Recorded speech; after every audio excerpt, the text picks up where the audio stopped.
Welcome everyone, this is Fadi, and I hope you have been enjoying this new video series on the effects of Islam and Christianity, or the harms of Islam and the benefits of Christianity concerning, at least in this case, the topic of child marriage.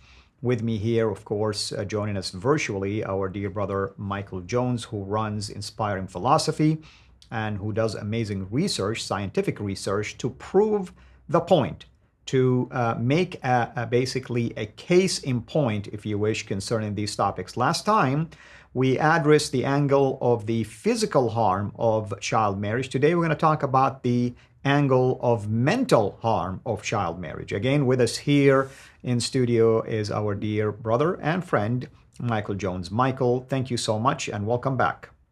Yeah, thank you for having me. So what about the mental harm of child marriage? What does research say about that? Well, there is a ton of research that shows that child marriage is extremely harmful for the girls involved. It is just not something they're prepared for. They suffer from all sorts of issues, and this is shown in study after study. There was recently a narrative review was done, and a narrative review is where they look at numerous studies and just give you the overall picture of what multiple studies are pointing to. So this was published in 2022. So last year, actually. It's titled Overlooked and Underaddressed, a narrative review of the mental health consequences of child marriage. And right in the abstract, they say intimate partner violence, poverty, challenges in childbirth, and isolation were identified as social factors linked to the emotional stress by those married as children. Depression was the most reported mental disorder. Anxiety, phobias, psychological distress, substance misuse, and negative well-being, and antisocial personality disorder were reported at a little less frequency. The findings highlight that while significant emotional distress and specific mental health conditions are linked to child marriage. So they know there are still some gaps, but this is generally what the research is showing, is that child marriage is associated with things like depression, mental harm, all these things, psychological distress as well. So this is basically what the results show. And they were able to adjust for confounding factors like poverty. So one of the things they were able to note in this paper is that a lot of this is not necessarily coming from just being in poverty, because a lot of times you see child marriage resulting from poverty. Girls are born to a really poor family, so they're wed early in hopes that someone else will provide for them. But they adjusted for that, and they were able to show it's not coming from poverty. It's coming from child marriage, more likely. That's interesting. That's interesting. And how does that play also into the mental side of things? Is there anything you want to add to that? Yeah, well, let's talk a little bit about that. So one of these things they say is depression. They say early marriage increases depression risk by about 2.77 times, so almost 3 times, even after adjusting for substance abuse, unemployment, age, residence, and other negative life events. Those married early had higher rates of adjusted disorders like post-traumatic stress disorder, major depressive disorder.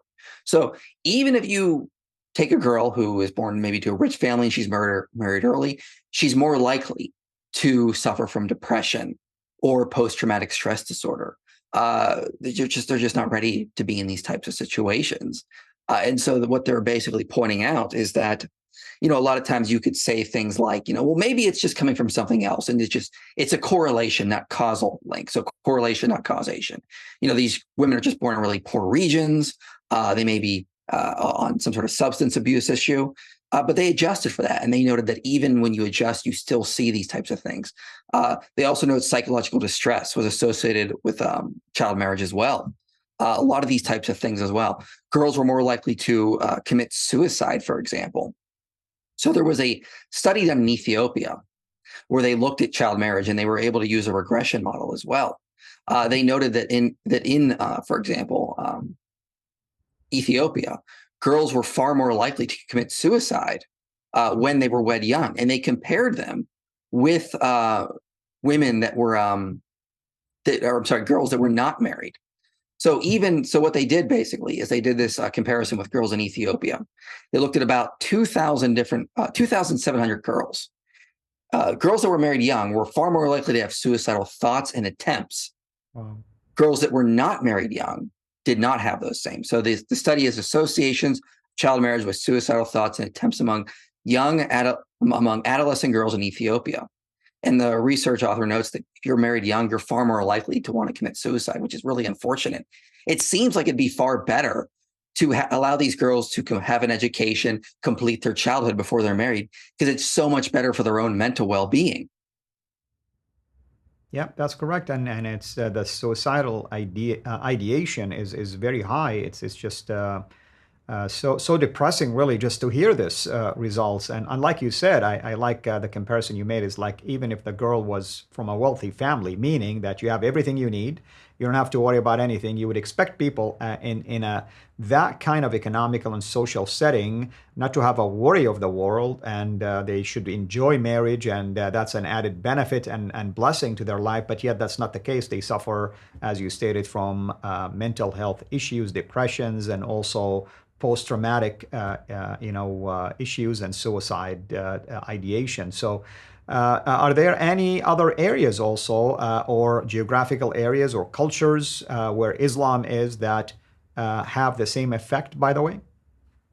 Well, yeah, we see this wherever child marriage shows up. So if Islam is promoting child marriage, this mental harm is going to come with it. So the study on suicide I just noted in Ethiopia, they say in the discussion section, they say the study's findings are compatible with findings in the United States that adult women married as children were 1.41 times more likely to have had a lifetime history of psychiatric disorders compared with women in their adulthood.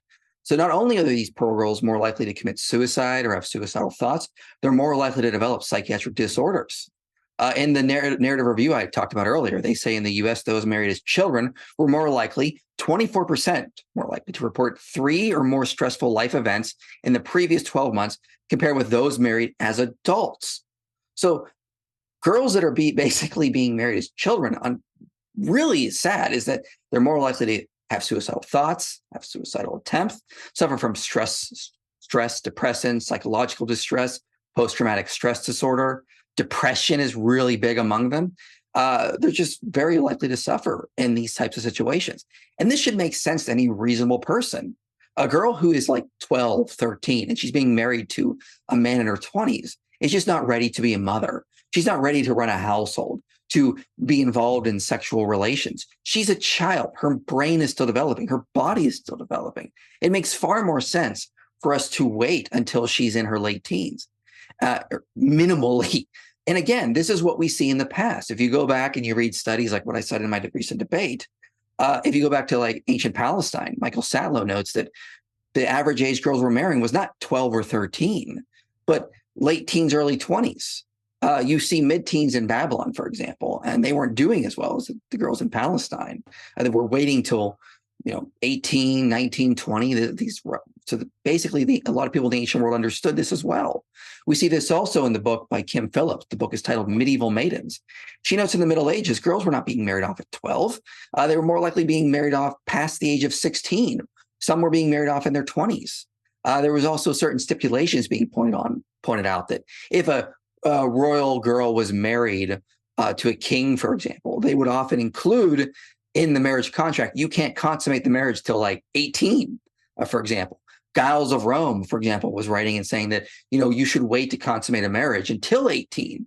Albertus Magnus said that you need to wait until after 16. So it seems that even people before the modern era recognized that girls just simply weren't ready for this, that you need to wait. And this shows up in the current medical literature that we see girls suffering from all these mental problems. So why would you force your daughter, your niece, into these harmful situations? Why would you not protect her until she's an adult? Right. Out of curiosity, in the research you've done, are there any recommendations made about things to avoid or things you should enforce and so on and so forth? Yeah, they a lot of this research says we need to educate more people in sub-Saharan Africa, throughout the Islamic world, Southeast Asia, on the harmful effects of child marriage. The same thing with things like female circumcision. A lot of the times what happens is they go in and they outlaw it. And that, unfortunately, just leads to rebellion. What works is going into these regions and educating village elders, educating a lot of village elders that are women as well on the harmful effects of child marriage. And that helps the people understand why this is bad, why it needs to be outlawed. So, and we see this when we go in and we educate people in Syria or Lebanon, child marriage starts to decrease. And that's what we want. So what needs to happen is there needs to be more education. These videos that we're making here need to be shared with people in the Islamic world who love their daughters. I believe Muslim men, for the most part, love their daughters, and they don't want bad. They don't want to put their daughters into harmful situations. So Right. we should be helping, encouraging them to help their daughters live better, flourishing lives. And that starts by not putting them into child marriages, waiting till they're at least 18. Absolutely. Absolutely. Well, Michael, how about next time we talk about the social problems that results from child marriage? Is that Oh, something and that we can address? we can talk about how it increases likelihood of getting an STD, divorce, intimate partner violence, you name it.